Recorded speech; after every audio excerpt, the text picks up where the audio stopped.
Well, hello, friends.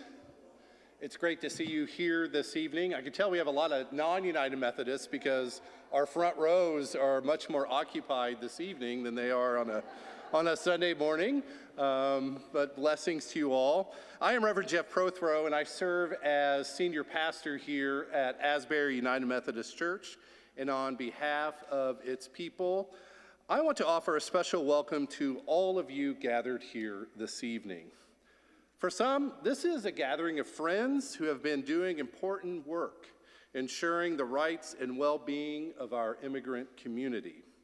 For others, this may be the first time you've been a part of a setting or a movement working to speak out against injustice and offering solidarity. Now, we do need to acknowledge that we reside on the ancestral territory of several tribal nations, including the Kansas, Osage, and Shawnee peoples, and specifically, Asbury United Methodist Church in Prairie Village occupies land taken from these nations. We recognize that Native Americans are traditional guardians of the land and that there is an enduring relationship between Native peoples and these traditional territories. In addition, we recognize, advocate, and support the sovereignty of the federally recognized tribes of Kansas. Now, for over a decade, I've had a pleasure to know Rabbi Modi, one of the organizers this evening, and I remember an early conversation we had where, as a younger pastor, I made the remark that a church that ceases to maintain a prophetic edge ceases to be a church. I've sought to live up to that ideal, as many of you do daily. I would also add to that, a community that ceases to speak out on behalf of those whose voices have been rendered mute, whose humanity is denied, and who continually are pushed further and further to the margins simply because of their place of birth. That community ceases to be a reflection of the ideal that all are created equal and each have the right to life, liberty, and the pursuit of happiness. So tonight is a step in reclaiming voices silenced and giving light to those who need to know that they are seen and loved and welcomed here. Thank you.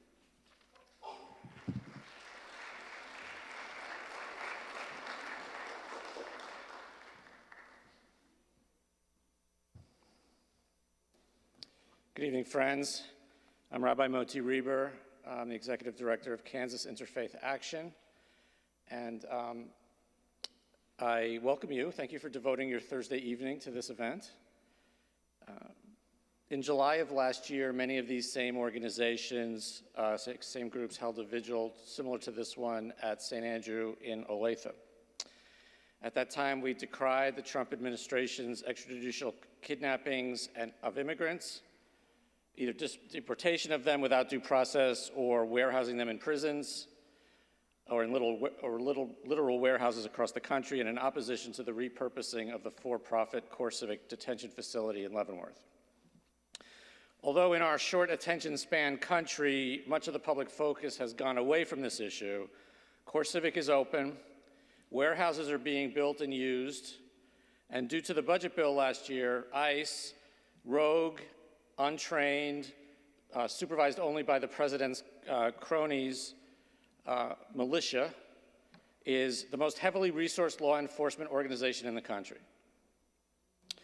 The raids, the deportations, the warehousings, the removal of temporary protected status are all continuing, affecting immigrants and their communities throughout the country, including, of course, here in Kansas.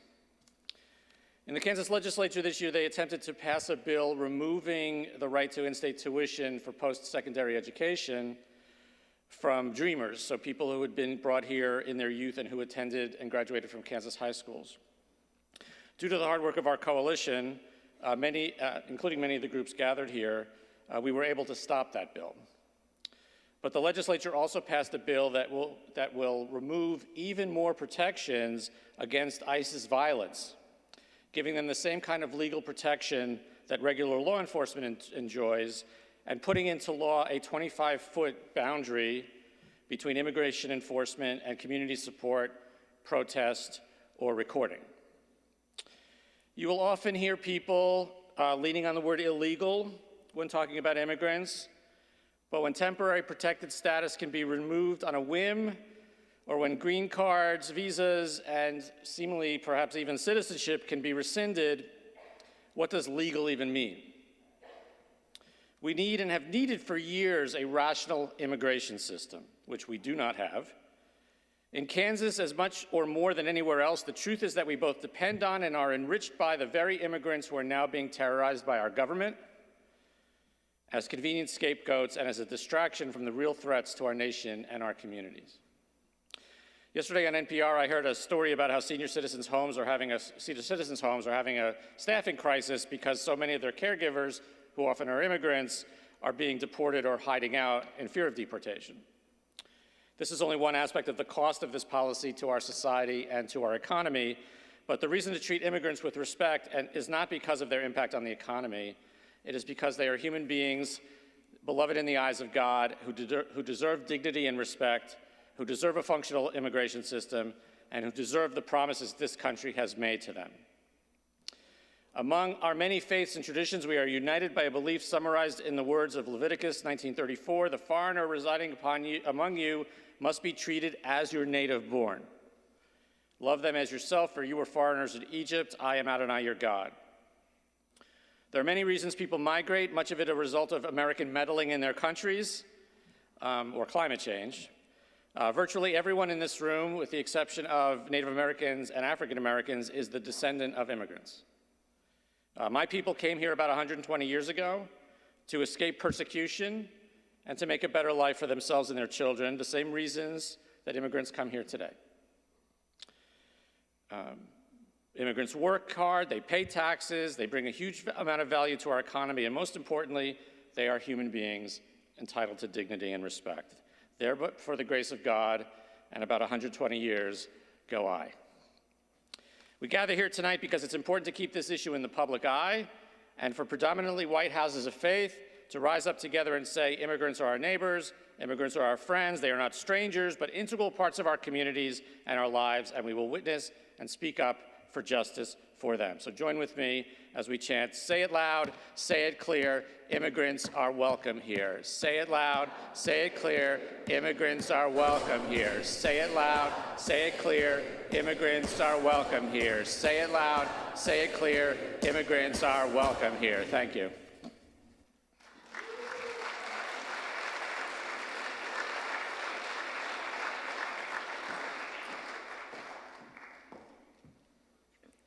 Thank you, Rabbi Modi, for reminding us of history and keeping the fight alive, and that chant was amazing.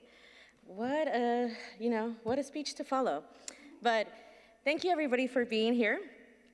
Your presence and your open hearts matter more than you think. My name is Dioslan Top Velasquez, and I am here today with Kansas Latino Community Network. I want to start with something many of us were taught. We are the light of the world. We are called to shine, not just in comfort, but in the moments like this, in moments where it would be easier to stay quiet and easier to walk away. So thank you for pausing today and giving us some time to share with you what happened this legislative session. This year, we faced many battles, but for the time that I have, I will just focus on Senate Bill 254, which I'll be referring to as SB 254. A bill that threatened in-state tuition and access to basic public services for immigrant Kansans. And let's be clear about what this means. In-state tuition isn't just about college, it's about opportunity. It's about whether a student who grew up here, who called Kansas home, gets a fair shot in building a future. No handouts, just access. Literally, a door just being unlocked. But this year, the threat went even further. SB 254 also attempted to tie immigration status to access to public services. This could have meant organizations doing food banks like Harvesters being forced to ask people about their citizenship before helping them. Can you imagine that? Someone walking in for food and being asked to prove that they belong before we even help them. Because I can't. My faith teaches me something very different: to feed the hungry, to welcome the stranger, and to care for one another without condition. So when policies ask us to qualify compassion, we have to ask ourselves, who are we becoming? And what are we going to do about it? Now here's the truth. This wasn't and isn't a simple fight. These past months took a lot of hasty actions, along with many, many meetings. And for some, it took some moments where we had to reshare stories that come with triggers, to remind legislators that real people are not statistics. Many others that are here, and I am proof of that when we are given a chance, we can do amazing things. And now that's what we're asking for, a chance that so many students are still fighting for, and now louder than ever. SB 254 was reintroduced, rushed through votes from House and Senate as a whole, and moved forward without public testimony, without giving our communities a real voice in the process. And when we thought we had a small unanimous win, an appeal that would have took in-state out of the bill, it was short-lived, because then came the call for conference committee convenings. It went back and forth until the amendment was lost, and then we were back at square one. But the legislators were close to finalizing the bill.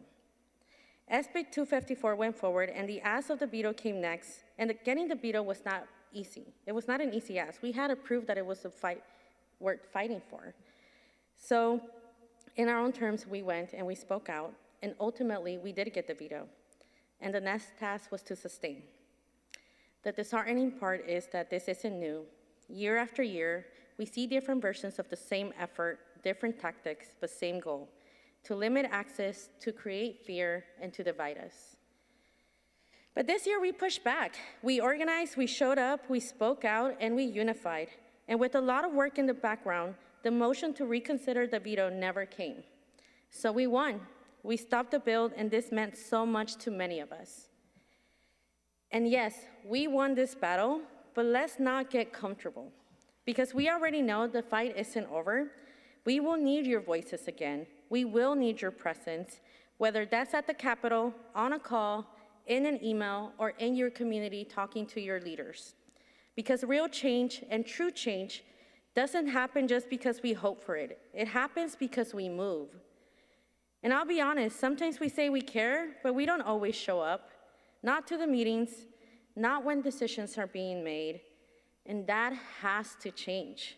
Because right now, we're living in a time where it's easy to judge, easy to label someone else as the enemy, easy to throw stones, but we've been taught better.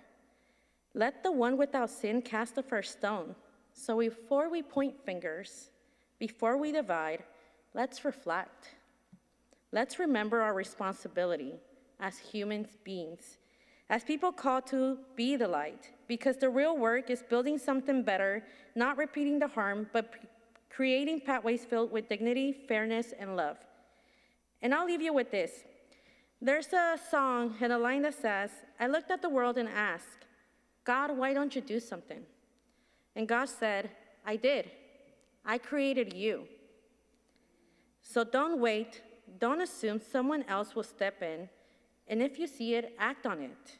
Show up, stay engaged, use your voice, because you are the voice. You are the light, and you are the reason change is possible." So thank you for your time. Let's keep doing something, because it is time for us to do something. And I am excited to present the next speaker, Erica, that's going to give us a lot of more information on the real impact that's happening now.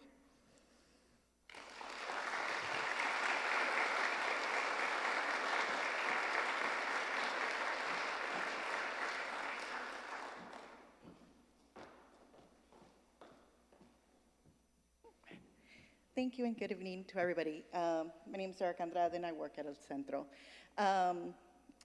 At El Centro, we have kind of our silent model, not our mission, but kind of our silent model, where we always say, at El Centro, we believe that everybody, regardless of nationality, regardless of where they were born, regardless of what language they speak, regardless of their status, they all deserve to be completely integrated and accepted into the communities where they have decided to live, work, and pursue their dreams in.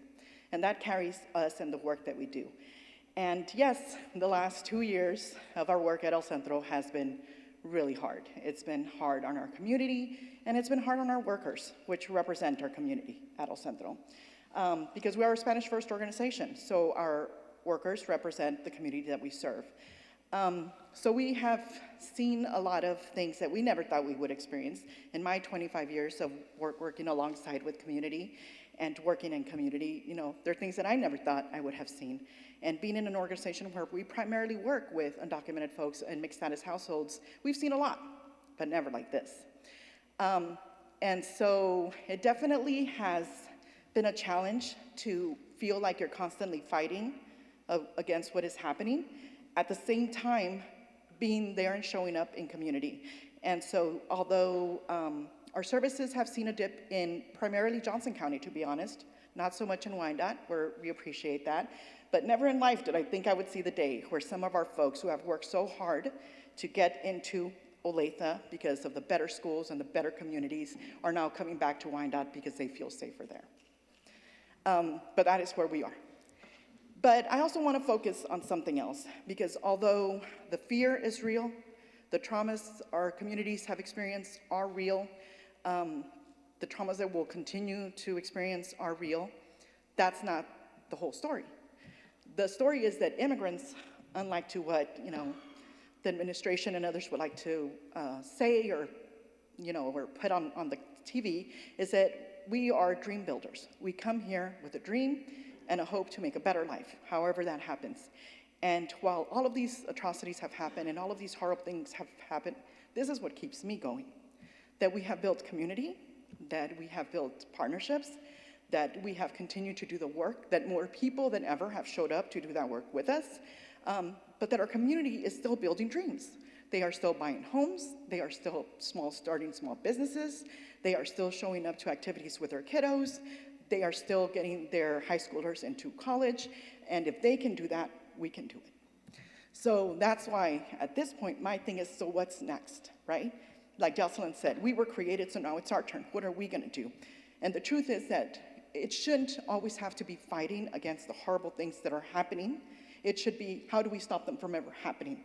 And for that, we need a vote. For that, it's important that we elect individuals that we want to see represent the values that we uphold, and that needs to happen locally in our cities, that needs to happen in our state, because we see what happens when the wrong people have the power, or when they go unchallenged. So that's the new job. That's our job. And that's your job, to go home and tell your neighbors and your families that if we want to see a change, we have to start thinking a little differently and not think about party lines and think about what do we need to do to take a chance and try something different.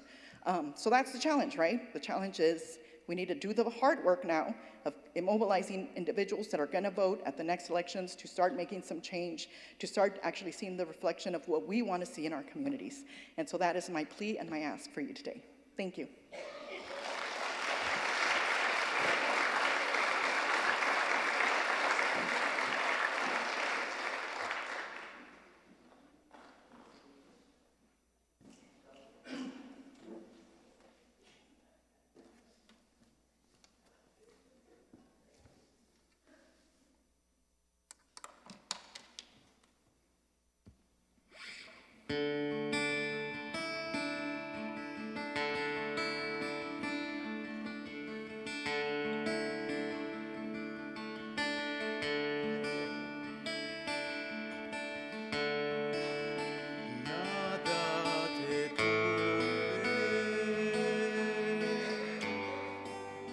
Nada espante,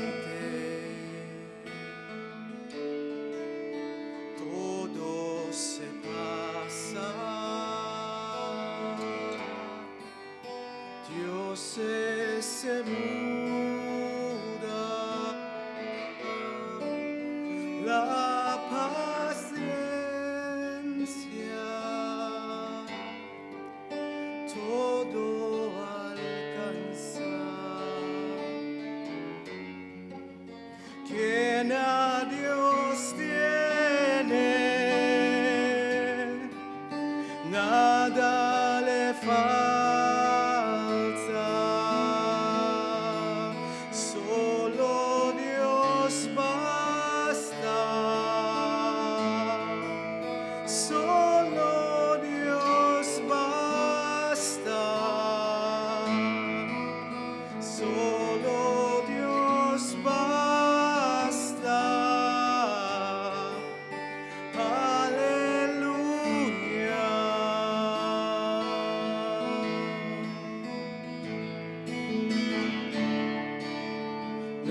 nada te turbe, nada te espante, todo se pasa, Dios nos demora, la paciencia, todo alcanza, que a Dios tiene, nada le falta, solo Dios basta, solo Dios basta, solo Dios basta. Aleluya. Solo Dios basta. Solo Dios basta. Solo Dios basta. Aleluya.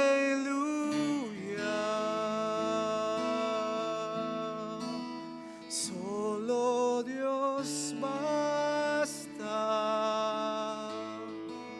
Solo Dios basta. Solo Dios basta. Aleluya.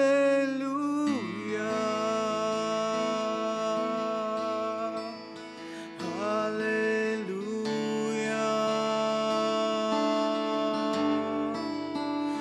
Aleluya.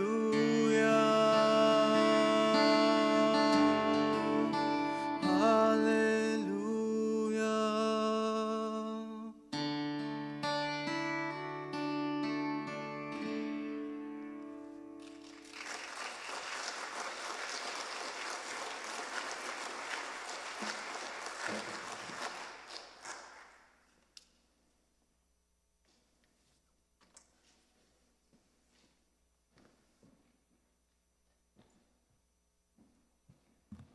Hello, my name is Caroline, and I'm a reader with AIR. I am also a proud Black immigrant woman, and I moved from Kenya to the US when I was 12, and I thought of this country as a magical dream world. But living here has made me realize that the US was not made for people who look like me. Everything in this country is made us to break us down. But interacting with my fellow AIR leaders and organizers, I've realized that just because this country makes me feel like I don't have power or I don't belong, it doesn't mean that is true. I have power to help myself and my community, especially right now when immigrants are being treated like they're not human beings. I refuse to live in a world like that, so I choose to use my voice and energy to change it.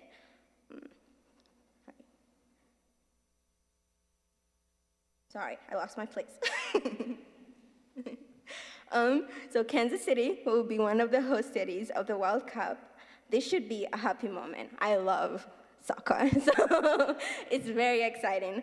But it should be a moment of celebration, but it's becoming a moment of fear for a lot of immigrants. So we have to make plans to protect ourselves. As immigrants, we have to take the lead to take care of ourselves because systems are not taking care of us. With the help of a national organization and other grassroots organizations in other host cities, AIR has signed on to a national advisory. Sorry, I lost my place again. To a national travel advisory against traveling to the US. We hope working together will help us share ideas and help our immigrant communities feel safe. Even with the national travel advisory, we know people are still gonna come to Kansas City for the games. So we have to prepare ourselves and prepare our immigrants for that. During the World Cup,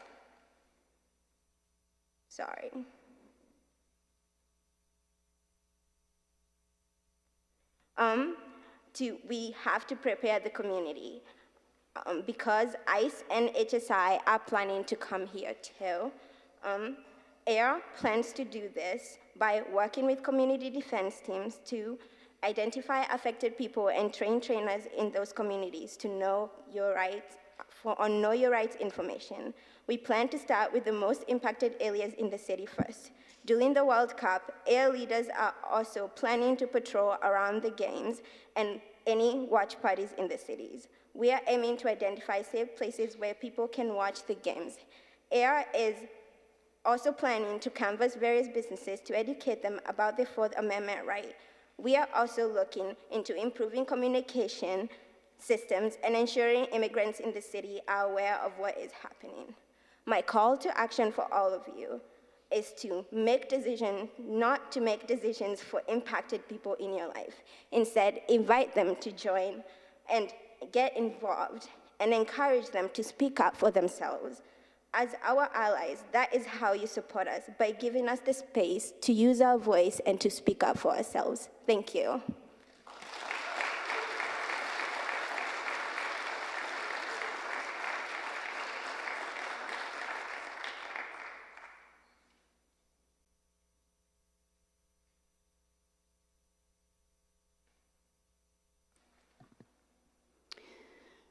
Good evening. How wonderful it is to look out at all your faces.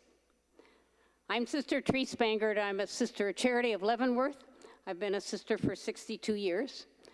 I've walked the immigration walk, especially in the legislature, since the early 2000s. So I say, good evening, neighbors. Buenas noches, vecinos. Good evening, persons of justice. Buenas noches, personas de justicia. Good evening, people of hope and of faith. Buenas noches, gente de esperanza y fe. God is in this house. God is in this house. Tonight I want to share a story, a real story, a reality story of Deanna, Jaime, and Gael. The sisters I live with and myself are some of those rare people who still get the printed edition of the Kansas City Star. We met this family in the Kansas City Star last Tuesday. Their story was told by a team of journalists from the New York Times, and the headline read, Honduran immigrant separated from boy she gave birth to. Deanna and Jaime were deported back to Honduras in the spring of 2025. 34-year-old Jaime had been here since he was 10 and qualified for DACA. Deanna lived here for 4 years after seeking asylum under the Biden administration. Her brother had been murdered in violent Honduras. After their return to Honduras, Deanna affirmed that she was pregnant. She and Jaime began to plan for their child to be born in the United States of America. On November 3rd, Deanna, 5 months pregnant, and Jaime were picked up 5 minutes after they crossed the border. They were put in detention. 3 months later, Jaime's mother in Chicago received a call from the federal marshal in South Texas. Deanna had delivered a baby boy, Gael. The marshal informed this grandmother that she had to get to the hospital by Sunday to take custody of the grandson. This grandmother had no idea how she would come up with the money in just 2 days to travel to Texas. However, she feared her family would lose Gael if she didn't. And the marshal reiterated, "You have to come for the boy now." Medical records showed that a hospital social worker noted that the baby was premature and would be kept in the nursery for monitoring. Medical providers had designated Deanna high risk. They charted that she had received inadequate or lack of prenatal care. The 53-year-old grandmother, walking with a cane, came and received Gael. She stayed in Texas with her grandson and son until they could pick up his birth certificate, the all-important proof that he was a citizen of the United States. She took him to the detention center where officers allowed his parents to see him through glass for less than an hour. Of course, there are details too many to cover in this short time, like the bottomless pain of the mother Deanna's separation from her son less than 24 hours after his birth. The difference in protocol for women who are pregnant during the Biden administration. The Trump administration's appeal to the Supreme Court to declare birthright citizenship unconstitutional. We should receive that decision in June. As people of faith and hope, we must demand that parents and their children are not separated. Can I hear a yes? This story reminded me of the path of deep suffering and desperation that so many of our sisters and brothers walk. It also reminded me of what I can take for granted. On a shorter note, I want to summarize another story. And both Rabbi Moti and Dioslin talked about Senate Bill 254, the in-state tuition. And I see in-state tuition's queen in the back of this church, Melinda Lewis, who back in 2004, when we passed this bill, it would have never passed without her advocacy. So as many of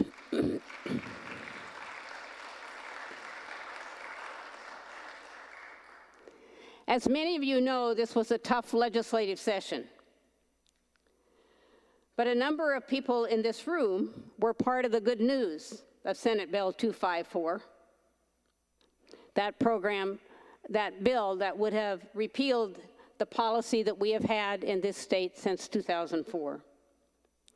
Make no mistake, this bill was a priority of Attorney General Kobach, and I learned that the White House was calling legislators, asking them to vote for this bill.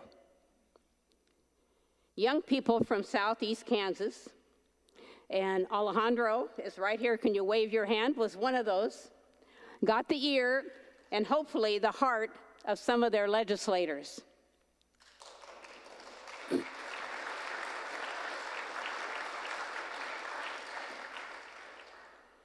I'm going to continue, and I'm going to say it's always a danger in naming names, but there are two men that I want to name here around this journey. And I want to name them because they're both from Johnson County in this area. First is Fred Logan, a retired Johnson County lawyer who over all the 22 years that in-state has been a policy, he has always spoken boldly and supportively for the young people who can use in-state.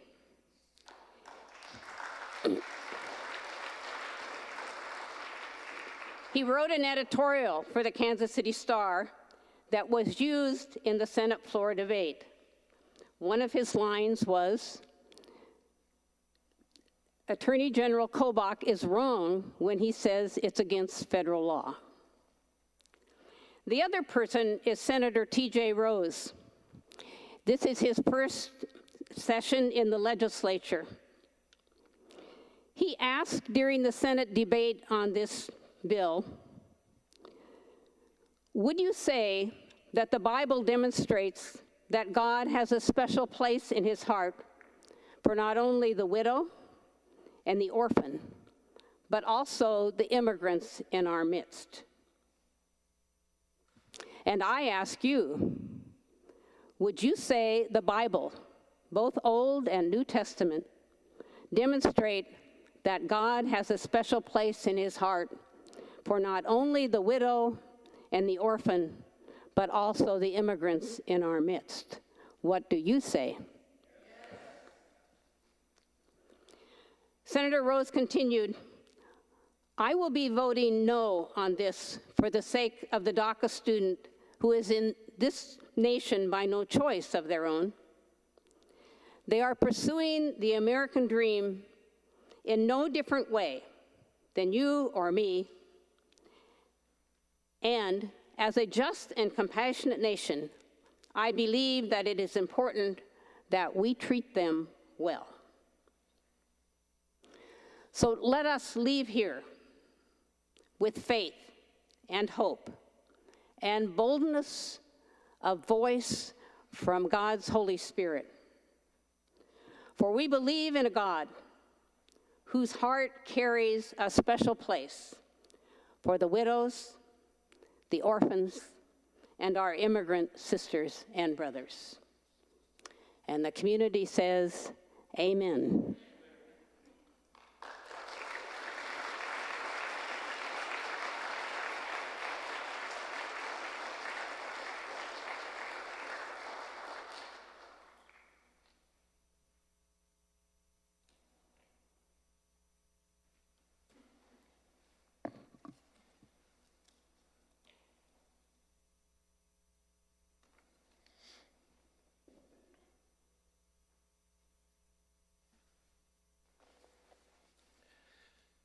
Grace and peace and power to us all this evening.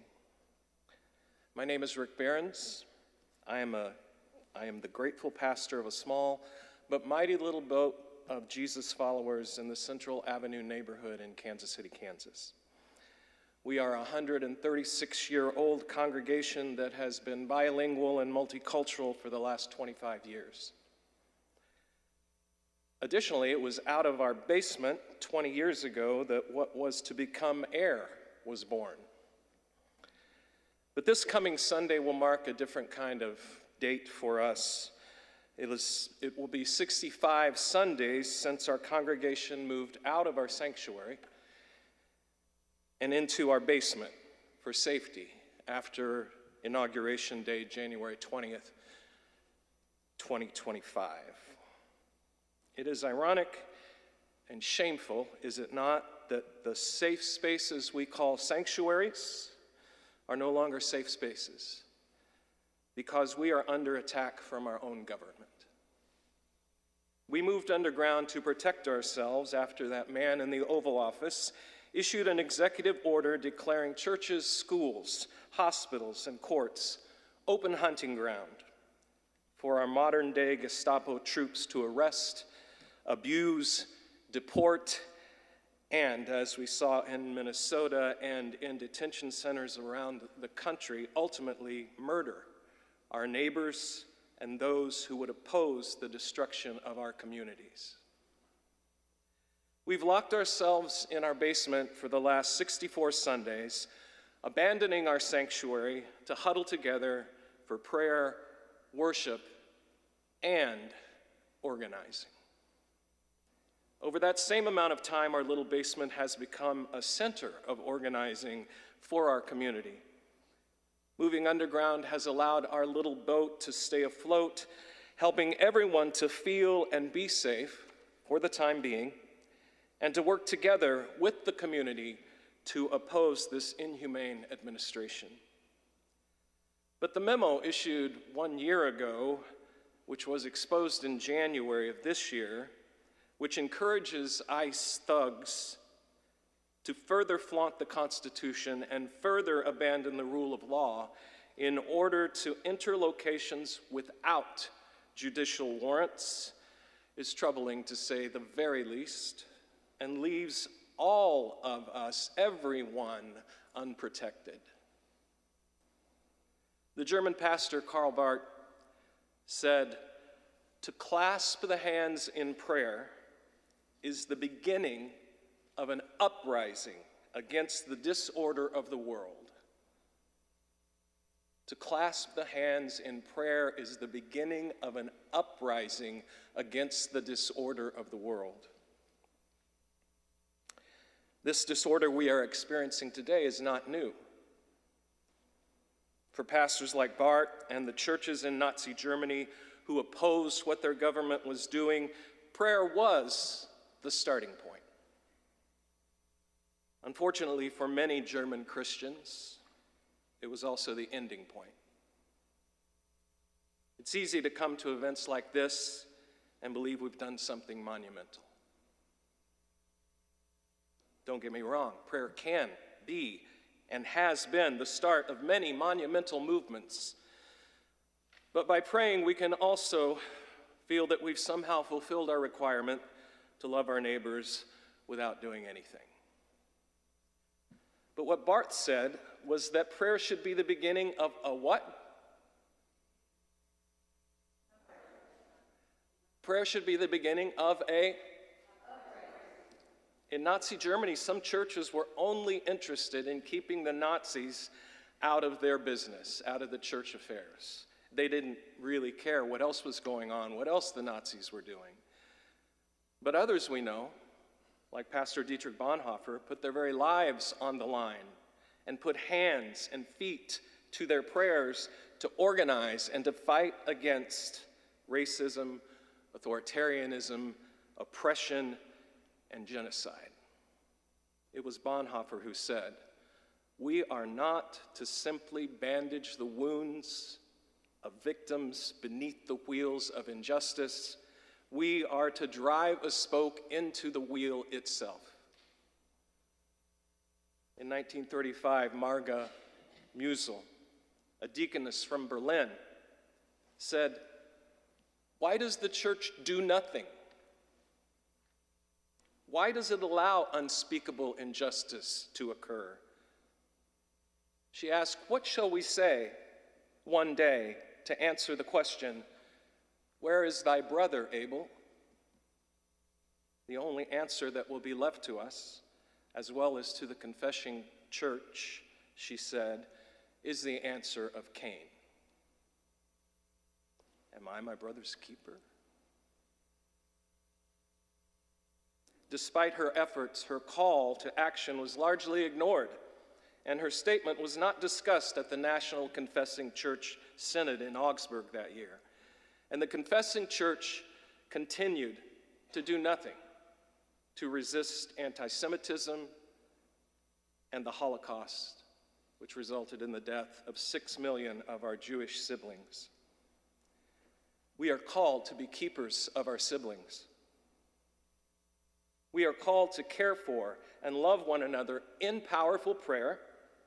We are called to speak for each other in powerful word and protect one another with powerful deeds. Churches today, many churches who know better, large, mainline churches, churches who claim to love their neighbors with their words, who claim to be dedicated to social justice with their words, are refusing to even make statements, much less commit their bodies and souls to fight this current Nazi-controlled government. As Barth said, clasping the hands in prayer is a beginning, but it is only a beginning. So let this, what we are doing tonight, be just a beginning as we continue to hold hands, as we stick together, as we organize with others, many of whom, by the way, there are thousands of them across the city organizing and have organized over the last year and a half. thousands of young people, people of faith and people of no faith, organizing and planning resistance all across this city and doing things. So let us work together across all the lines that might divide us.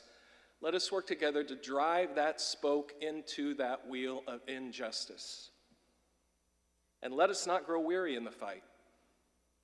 Let us keep hold of each other's hands. Let us put our very lives on the line to protect our communities, and let us work together to drive a spoke through the wheels of white Christian nationalism. And let us work together to drive that spoke through the deportation machine of this evil president and his minions. If you're not part of the resistance yet, now's the time to do more than pray. Disorder and injustice has possessed our nation and seeks to destroy our neighbors and our neighborhoods. Prayer tonight is a good and right beginning. But God help us. May this be another beginning of a great uprising. It was St. Augustine who said that to sing once is to pray twice. Was asked to have a prayer at the beginning, I'd rather sing. This is a song that we learned last week in San Antonio with the Kairos Center. And it's pretty simple. You can repeat after me. No están solos, no están solos, no están solas, no están solas. Juntos hacemos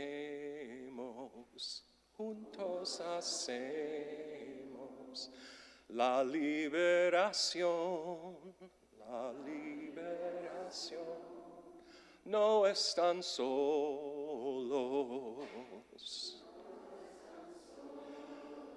no están solas, juntos hacemos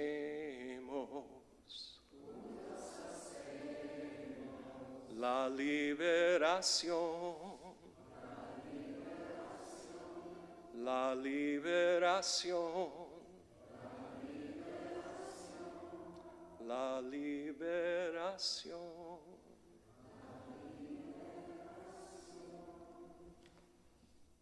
Amen.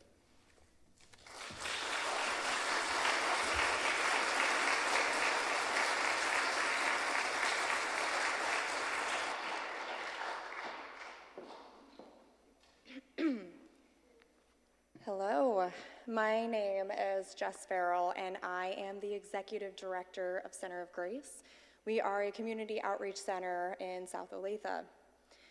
And I'm going to share a story of, unfortunately, what a day in the life of the center looked like very, very recently. At 7:15 on the morning of Friday, February 13th, armed ICE agents showed up on site at Center of Grace and went directly to the building where we had 48 children on site for off-school day programming. The agents were armed and geared up with tactical gear and vests, and were looking with faces pressed against the window in at the 48 children that we had. Again, armed agents with guns showed up at a place with children at 7:15 in the morning, looking through the windows. All of the children had to be moved to interior rooms so that they, one, were not terrified by the men looking through the windows, but also so that they no longer had visual access to the children. Keep in mind, these kids were supposed to be on site with us for 11 hours that day, and our last kiddo was. This happened first thing in the morning, when people were dropping their children off so that they could go for work. We found out that same morning several of the Section 8 housing apartments were all raided at the same time before 7 o'clock in the morning, when families were leaving their homes to go to school and go to work. Hard-working human beings starting their day, getting kidnapped outside of their homes before the sun has come up. For the next 3 hours, ICE passed in front of our building every 2 to 3 minutes, and as any client pulled into the center's Circle Drive, I watched as cars would slow down and watch what the person looked like that was coming into the center, which is a safe space in our community for all. If the person walking to the building was white or of lighter skin, they sped up and drove faster, and if they were not, they slowed down and watched a little bit closer. At 8:45 in the morning, a light gray Jeep pulled into our Circle Drive. I had no idea who this person was, but I had moved my desk to the front office so that I could monitor the situation of what was happening outside. I went out to approach the vehicle. I was unaware if it was rapid responders or somebody else. And eventually they rolled down their very tinted window, and I approached the vehicle just to have a conversation, see who they were and why they were on private property. I introduced myself and explained I was the executive director, and I was just curious who they were and why they were in our lot, not in a parking spot as well. The gentleman in the car went on to tell me that he was there because there was an extremely dangerous fugitive in Olathe in our neighborhood, and he was trying to help catch them. So I played along, and I said, oh my God, of course, what do they look like so that we can keep ourselves safe? And he goes, well, it's a Hispanic male, but I'm not with ICE. He goes, I'm not with ICE. No one here is with ICE. All of the agents you see are here for this dangerous manhunt. There is zero ICE activity happening in Olathe this morning. This is after our teachers and children, over 55 witnesses, saw 4 to 5 armed agents on the property staring through the window with guns. I politely asked him, I was like, oh, well, if you're not with ICE, who are you with? And he told me he was with the Department of Treasury. Okay, sure, why not? Could be true, I don't know. They have agents. So I politely asked him to leave our premises, and I was like, that's great, that's cool, you can do that on public property, but I would feel better if you weren't in our lot, it's scaring people. He pushed back a little, but he was pretty good about it, he pulls out. Less than 3 minutes later, I look out through our front windows and see 2 armed agents with DHS vests walking directly across the street from our building. No ICE, remember? Zero immigration enforcement happening that morning. We then received a video that was taken that morning at Sheridan Crossing, the apartment complex located next to our building, where one of the ICE agents, who is very well known to a lot of us now, was accosting a volunteer through their window of their vehicle where they were filming from a very good distance, which is, by the way, very legal. In the back of this building, you can see the Center of Grace, because it was right next to our building. Again, no ICE activity at all that morning. At 9:15, I received probably the most terrifying phone call I have ever received in my life, receiving an anonymous tip that ICE planned to raid parent pickup of the 48 children on site. Whether that was true or not, we'll never know, but we had to act as if that was 100% what was going to happen. 48 children, most of which were between the ages of 5 and 12. So babies. And all of a sudden, we realize we do not have a way to safely get them off of our property, home, with their parents who are at work, because armed agents might show up and try to kidnap their parents in front of them using children as bait. For 9 hours, we had 50 rapid response volunteers, 3 news agencies, and a sitting state senator on site to ensure the safety of all 48 children still waiting to be picked up by their parents. Our last parent works at a hospital, and she was unable to leave work early to come pick up her kiddo. Can you imagine being at work with that kind of fear and terror, knowing you can't get to your child? All 48 children made it home safely. The majority of the children completely unaware of the situation that was unfolding outside because of the incredible staff that convinced them we were not going outside because it was almost Valentine's Day, and so we love each other so much, we're gonna spend the day of love together with no windows and no access to the outdoors. but they're kids, they believed us. When they were getting ready to leave, we had to tell the 50 volunteers to smile and wave at the children because we also told them that they were there for a Valentine's Day parade just for the kids. These were the human beings keeping the children safe and their parents safe while they got picked up. We had parents bawling, terrified, pulling up to a place that is supposed to be safe for their children. We then had to go into a 24-hour lockdown, and we are still in a 24/7 lockdown. Families are terrified. Pregnant women are missing 6-month checkups because they are so scared to get the necessary health care for themselves and their babies because they know that sometimes clinics are getting targeted. People are not going to their immigration hearings when they are in the legal process to be here because immigration courts are being targeted. When someone finds out their visa process is moving forward, it should be one of the happiest days of their lives. And we have people that are considering whether or not they should even go because they know that they are not safe. I don't know who all of you are in this room, and I don't know what you believe. But I would say this about most people in this community. I would want to think, and I choose to believe, that we can all agree that terrifying children ages 5 to 12 is unacceptable. That targeting and detaining parents in front of their children is unacceptable. That terrifying the community so badly that even American citizens are afraid to do their everyday activities because they may be profiled and kidnapped because of how they look is absolutely not acceptable. And we are done standing for it. The Saturday after what happened at the center is when 2 teenage boys were followed into a Walmart parking lot and pulled out of their vehicle at gunpoint because they got caught driving while being brown. Those 2 boys were both American citizens and will forever have the trauma of the experience of just looking too Hispanic.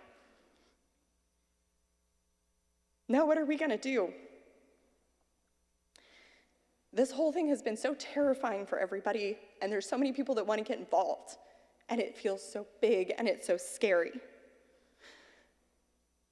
One step at a time, pick one thing and do it this week. Center of Grace is an independent, nonpartisan organization with a clear and simple goal, and that is to serve all people in need who walk through our doors without question. I don't know, and I do not care who you are, where you're from, or what your life has looked like. If you are a human being in need, if you are a child, if you are a family, you are accepted with us. We focus on basic needs, health access, and pathways to self-sufficiency. We are here for human beings, for people, for families, and for children. We offer hot meals and groceries, hygiene products, medical equipment, clothing, back-to-school supplies, shoe vouchers, and much, much more. Within 3 days of the incident on site, we had a mobile delivery unit serving 170 terrified individuals in our community with mutual aid. I want to hit you with some statistics. In this time right now, we are already on track this year to serve 215% more people in our food pantry. 215% in Johnson County.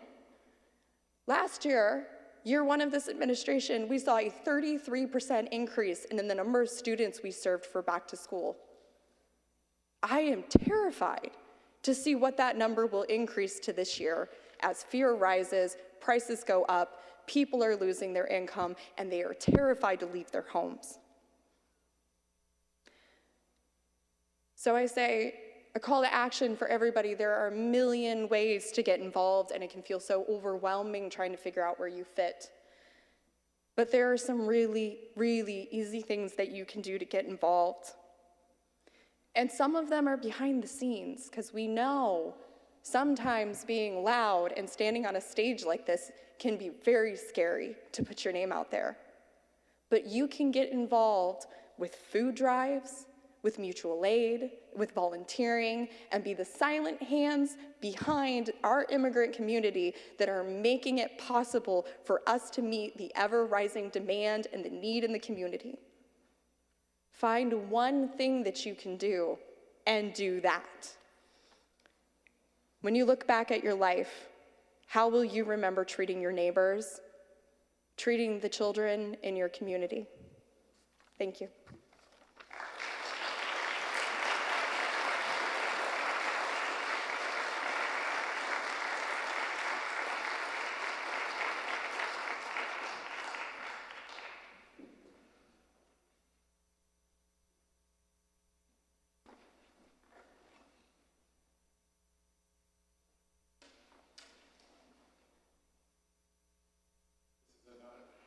Am I on? This is another song that we learned at the Kairos event last week. Once you get the, we're only going to sing it through a couple of times, but once you get the melody, you're welcome to join in.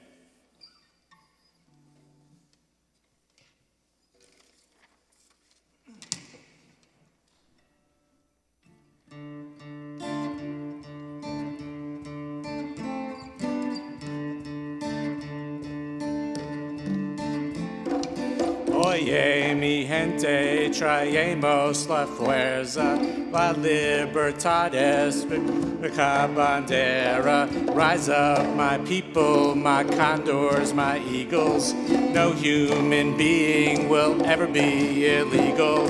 Oye, mi gente, traemos la fuerza, la libertad es mi única bandera.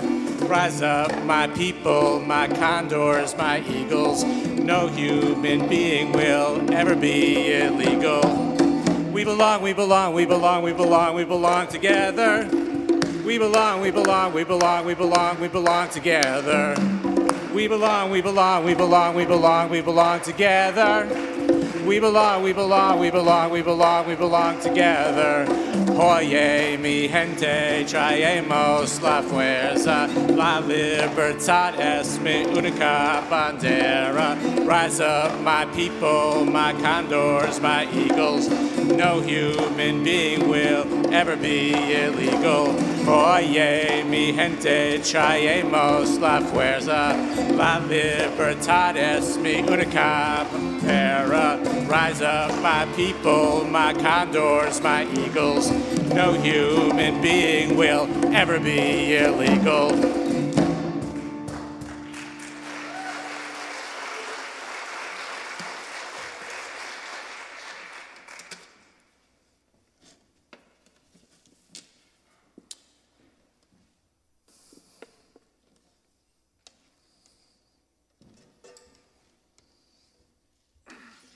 Hello, everybody. Just mentioned that it's very hard for us to put our names out there and be on the dais right there. So for anybody who's watching, my name is Moti River.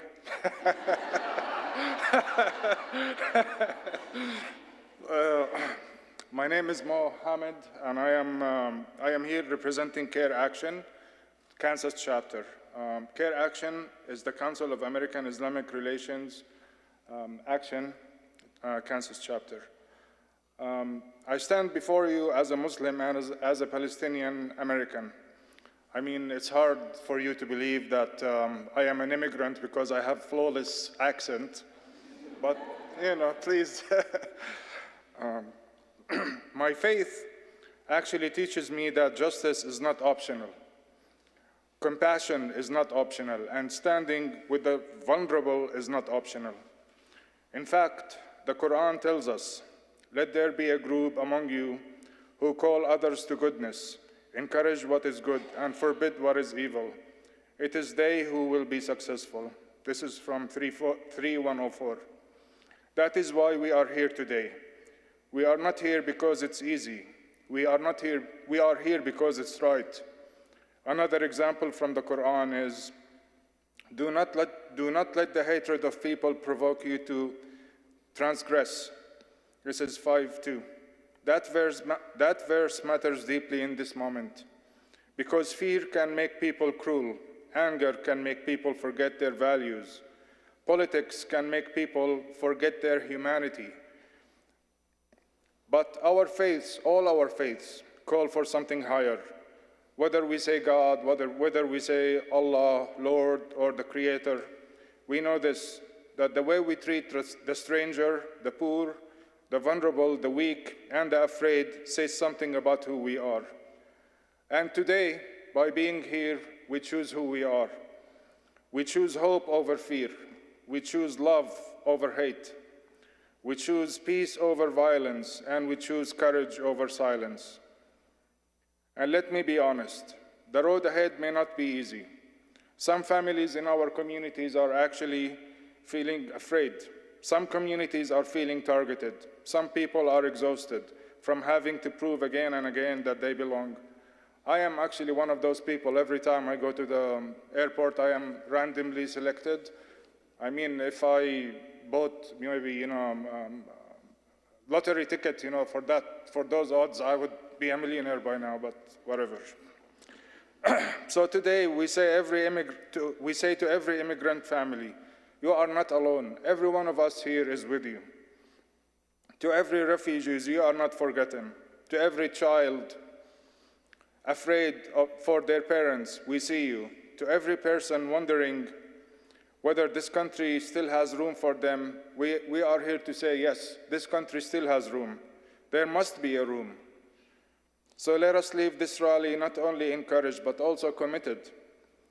Committed on checking our neighbors, protecting one another, speaking up when we hear hate, support the organizations that are doing the work, calling our representatives and showing up at meetings, accompany families when needed, build relationships across faith lines, because division is the oldest trick in the book.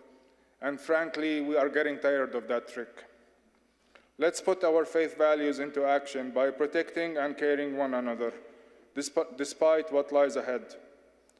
Together, with God's help, we will get through this. Amen, amen. Okay, this is the first part of my speech. No, I'm just kidding.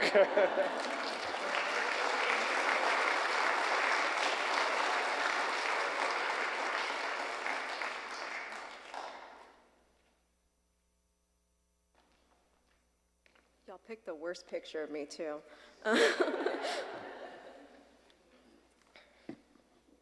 America, land of the free. Land of the free, but only if you're born in this country. Land of the free, but only if you're white. Land of the free, but we have over 200 dedicated ICE detention centers across this country. Land of the free, but let's increase that number to over 400 to include federal, state, and local facilities that are supporting this administration's immigration agenda. Land of the free, but our government incentivizes and monetizes the detention of people who moved here in the pursuit of the promise of freedom. Land of the free, but none of us will ever truly be free until all of us are free. Good evening. My name is Ashley Hernandez, and I'm the Organizing and Policy Coordinator for the Sisters of Charity of Leavenworth's Office of Justice, Peace, and Integrity of Creation. And yes, that is my full title. Less than 2 months ago, CoreCivic opened its doors under a contract with ICE in the city of Leavenworth. Many of us up here speaking tonight fought tirelessly for over a year to prevent that from happening. Although approval was expected, it did not lessen the pain, anger, or heartache the community felt and is still feeling today. However, unlike many other ICE detention centers across this nation, we were able to add an oversight committee as a requirement to the special use permit. In coordination with the city, we will also include regular reports and audits with this permit. This oversight committee consists of faith leaders, immigration lawyers, and individuals with experience in the prison system and law enforcement. This fight is far from over. We will continue strategizing, protesting, educating, and watching. If CoreCivic violates the terms of that permit, we will be there to make sure it gets pulled. But that is not our only job now. It is also our job to protect the people inside that facility. Those are our people, our friends, and our neighbors who are being detained and sent there. So it is our responsibility to protect their rights and dignity. But as we know, access alone is not a guarantee of dignified treatment. That is why I'm working closely with the warden to get donations to the detainees into that facility and with the assistant warden and chaplain at that facility to set up a robust volunteer program to keep their lives as integrated with the community as possible. We as people of faith, defenders of dignity, and as caring community members must get involved in whatever capacity we can. Anyone can volunteer at that facility. They don't need just pastoral services, but also recreational services. So come host an arts and crafts hour, spend some time talking with them, a yoga class, teach English, or play games. Your presence there matters. It matters to us and it matters to them. Leavenworth is a long drive for many people. So if you're unable to make it out there, we are collecting donations to support detainees ranging from board games and video games to religious texts and books in various languages, including Chinese, Russian, and Spanish. And if you're looking for an organization to get involved with in this work, there are plenty up here that you can talk to. Until we rid this nation of this horribly unjust immigration system, it is our duty to make sure that those who are being marginalized are seen and cared for. We cannot sit idly by in anger or despair because our people need us. They need us to work together, using our collective power, our voices, our resources, our time, our energy to get ICE out of our communities and to get CoreCivic out of this community. Thank you all for being here today, showing your support for your immigrant brothers and sisters. I hope that you carry the messages of the evening with you as you leave here tonight and share them with your community and with your neighbors and inspire others to take action in this work with us. Until our laws reflect the heart of what it means to live in community, until this administration has passed and until this pain and the structures that allow it are no more, we must live to protect and care for those that the law of the land neglects. Thank you all for being here this evening.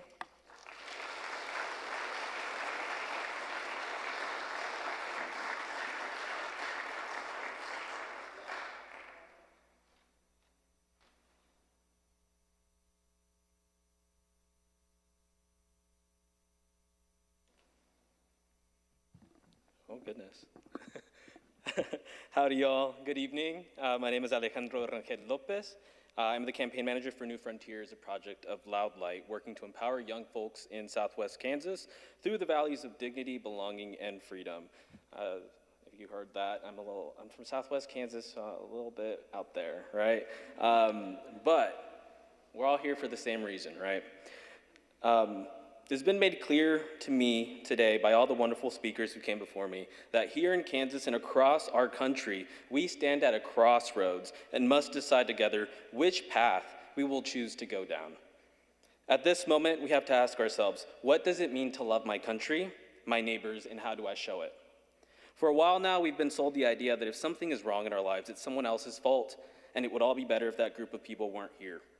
In a country where pulling yourself up by your bootstraps and personal accountability reigns supreme, those in power have successfully turned us against each other as we try to cast blame onto anyone but ourselves or those at the top.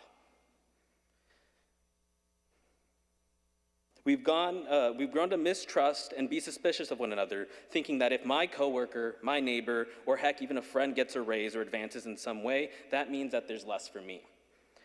What we don't see is that while we're busy worrying about what the guy next to us has that we don't, the landlord who owns half the neighborhood just raised both of our rents again for no reason other than because they can. And therein lies our problem. Hatred is the fog on the mirror that clouds our ability to see one another through our common lens of humanity.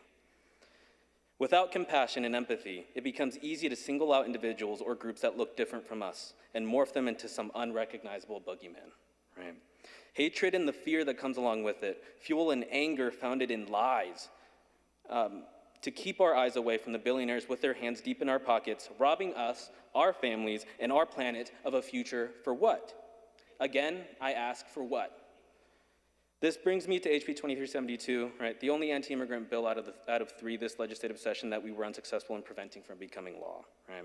We called this the ICE mega bill because it combines several anti-immigrant and pro-ICE provisions into a bill that was previously meant to establish a firefighter memorial.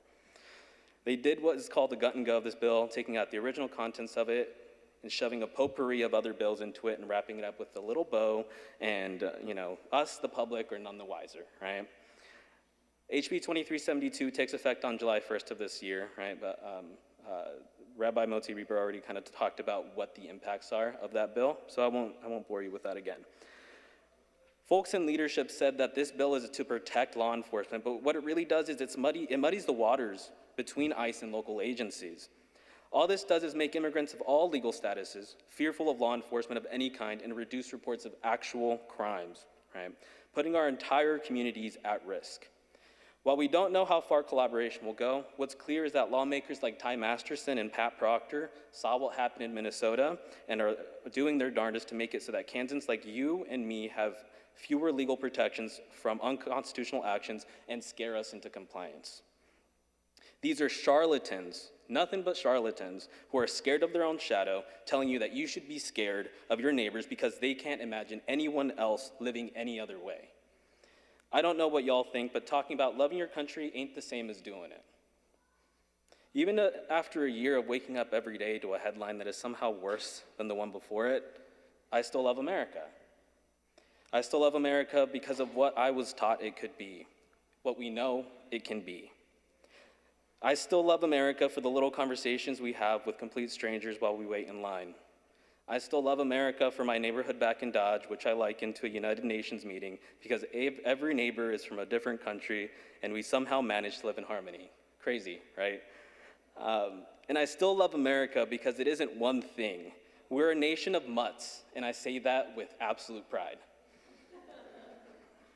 Try as they might, right? I love a mutt, right? They also live longer. Come on. But, right, okay, let me find my spot, right? But, right, try as they might to keep us afraid of one another, justice will prevail because we carry the baton of humanity and we refuse to drop it. Now the threat of state violence will hit much closer to home, as has been the plan all along, right? We know. The final line of defense for your neighbors is you, and I ask you, how are you showing up? It isn't enough to just vote, right? Democracy starts with voting, but it's just that, it's a start, right? Democracy needs community to thrive, collaboration to find solutions, and communication to sustain itself, right? It ain't enough to show up to a protest. Are you talking to your neighbors about what you're seeing? Have you set up a meeting with your county sheriff to see where they stand on 287G and work to prevent ICE collaboration in your town? And for the people with a conscience and strong values, are you paying attention to your local elected officials, right? Because it ain't all happening up in Washington, D.C. Things are happening here in Topeka and in our towns, as we've heard, right? Last but not least, are you running for office if you see that they aren't listening to community members? So I leave you with this. Take action where it matters and for the people who matter to you. Here in the heart of the nation, it's our turn to march to the beat of our own hearts and towards the America we know exists. Change is uncomfortable and inconvenient, but it's coming either way. Will we be the ones to shape it? God gave us the gift of agency, to wonder, to explore, to doubt, and to act. In moments like this, where we have nothing but doubt in our institutions and even in our faith, it's our opportunity to shape what God gifted us. It's this agency that allows billionaires and corrupt politicians to ignore their humanity and act with no regard for others, but it's also what lets folks like us and you choose kindness, equity, and dignity for our neighbors as we do for ourselves. What are you doing with yours? Thank you.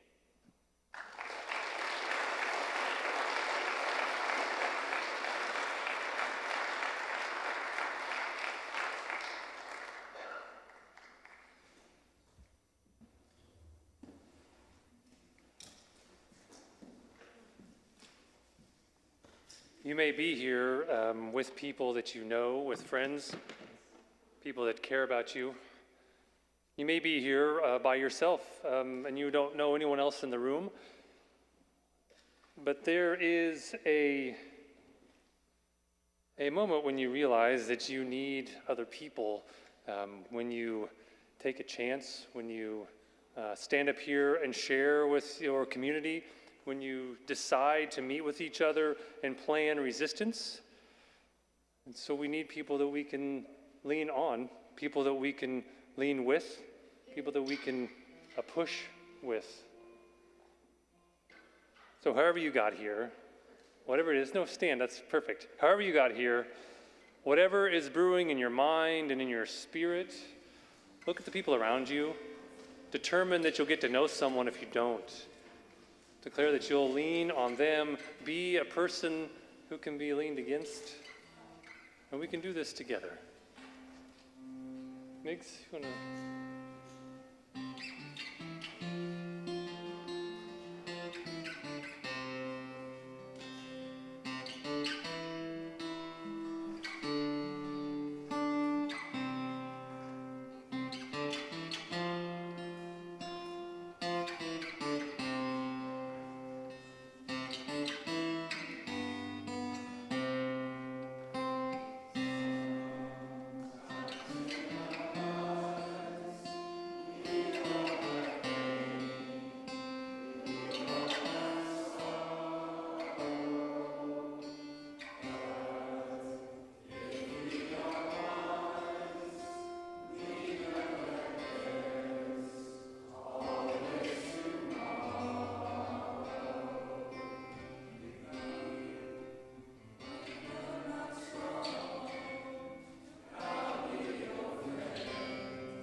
How was that for leaning on each other while we're singing this song, right? Fantastic, people who dove in. We've heard, my name is Reverend Jacob Poindexter. I'm the pastor at Wichita United Church of Christ in Wichita. Another faraway driver a little bit, maybe not as far as Dodge City. I'm also serve on the board of Kansas Interfaith Action. We've heard people bearing witness to the experiences of people in our community, to immigrants in our community, to people in our families, to people in our workplaces, to our friends, to the beloveds among us. And there, I think, comes a moment when we have to decide, as a lot of you talked about, which side we're going to be on. Which side are we going to take a risk for? Because you're taking a risk no matter which side you choose. If you do nothing, you are taking a risk. If you do something, at least it's a worthwhile risk. For those, I think, raised, informed in dominant white supremacy, who happen to maybe look like me or look like you, I think that we have an extra responsibility to heal ourselves, to be the healing in our own families, in our own workplaces, in our own places of worship. Because we were all, I think most of us, were formed by stories of domination. We're told that the world looks a particular way, and it looks that way on purpose, and that's the only way it can look. But I think by being here and by listening to one another, and we know this to be true, that we claim a story of humanity that does not seek to gain control by domination, that does not seek to win, but seeks to live free together. So most of us, as we've been formed by this domination, we know that we are surrounded by monsters and devils all around us.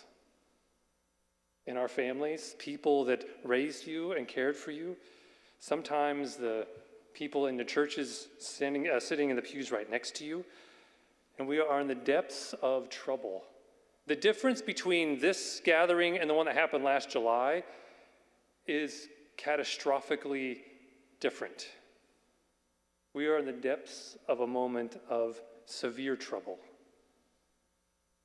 But we are the story of humanity in action, even when it feels like it's slipping away, even if it feels like we're failing. And not only are we dreamers of some sort of prophetic imagination, some way of being, but we are builders of that infrastructure. Because when all of this shit falls down and collapses, and it will, are we ready to build a future that doesn't look like it used to look when it also sucked? But it's going to look better into the future, and we will have built the infrastructure to make it so that our children, our grandchildren, and into generations will no longer have to say that I am surrounded by monsters and devils, that the people who cared for me or said they cared for me, they meant it. They were looking out for me. So may we share in a prayer together as we figure out how to be lights in our community, how to lean on one another, how to be someone who is able to be leaned upon. And may our prayer be this: that the world that we dream for draw our lives out into the deep healing work of building the foundations of humanity that can support and expand life. And in our praying and in our action, we offer ourselves as the building blocks of such a world, the very fabric of a new way of being, bound together in the struggle for our own humanity as we welcome others, leaving the borders of our small worlds, embracing one another, and walking into freedom together. And may this be so. Go in peace. Amen.